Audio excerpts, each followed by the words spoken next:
सम्राट हैं, मेरे जीवन के मात्र 7 दिन बचे हुए हैं।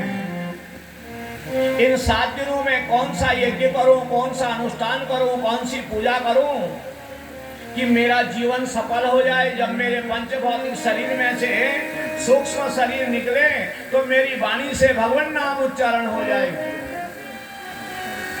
संतों ने, महात्माओं ने राजा परीक्षित को एक दिव्य अनुष्ठान की विधि को बताया और ज्ञान यज्ञ सप्ताह जो आपने अपने घर में संपन्न करवाया। व्यासपुत्र सुखदेव जी ने राजा परीक्षित को श्रीमद् भागवत की कथा श्रवण कराई और 7 दिनों में भगवान के ज्ञान मार्ग और भक्ति मार्ग का अद्भुत अलौकिक विवरण श्रवण करते हुए, भगवान के भिन्नाभिन्न अवतारों की कथा श्रवण करते हुए,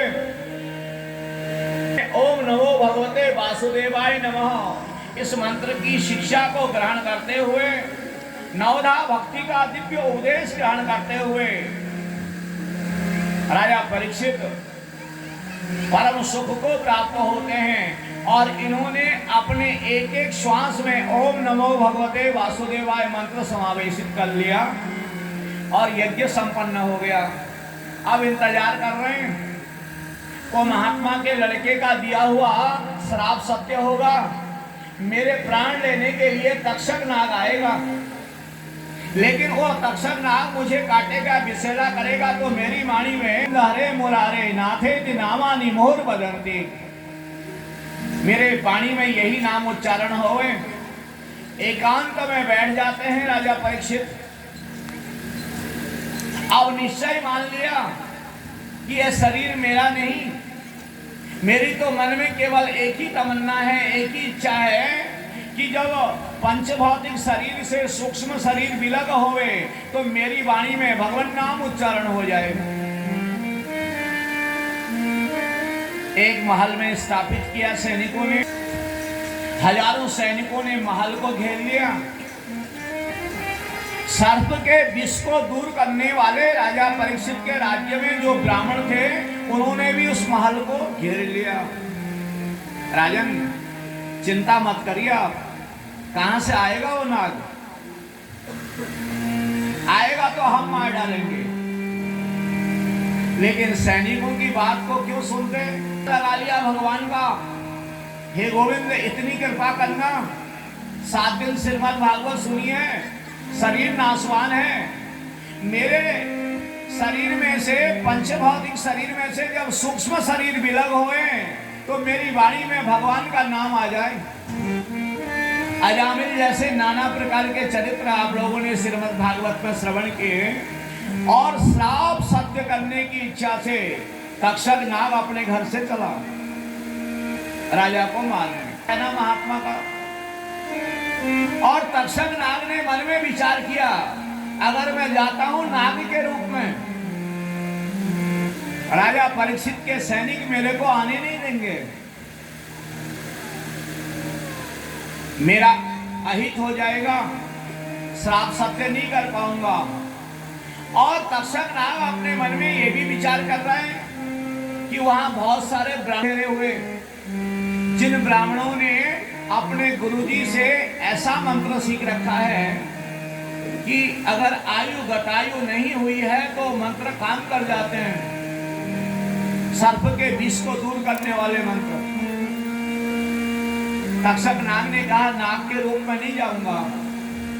इसने एक ब्राह्मण का रूप धारण कर लिया, क्योंकि इच्छाधारी नाग है ना ये तो। धोती कुर्ता पहने हैं, माथे पे तिलक लगा है, गले में तुलसी की माला है, राम नाम जपते हुए जा रहे हैं। बाहर का दिखावा है ये, अंदर से तो ये नाग है। राजा परीक्षित का राज्य थोड़ा ही बचा था, रास्ते में एक ब्राह्मण और मिल गया इस नाग को। पंडित जी नमस्कार, कहाँ जा रहे हैं? तक्षक नाग ने कहा गुरुदेव मैं पंडित नहीं, मैं आपको नमस्कार करूंगा, आप मत करो। अरे आपने रूप तो ब्राह्मण का जैसा बनाया, तो कौन है आप? इसने कहा महाराज मैं तक्षक नाग हूं, राजा परीक्षित को मारने जा रहा हूं।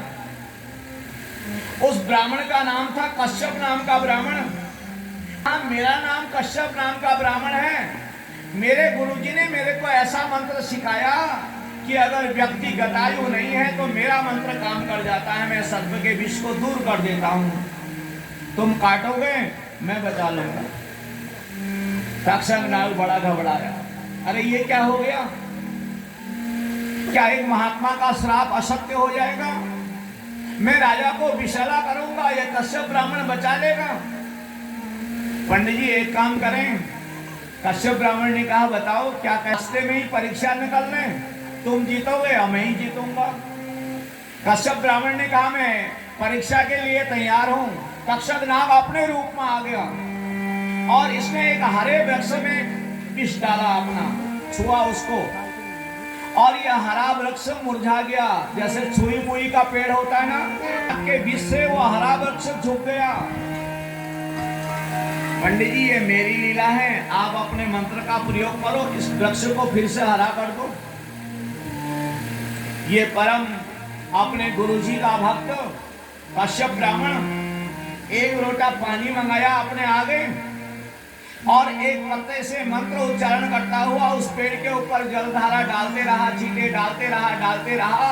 जब 1100 बार मंत्र उठे, वो पेड़ फिर से हरा हो गया। बोले आनंद कंद भगवान की।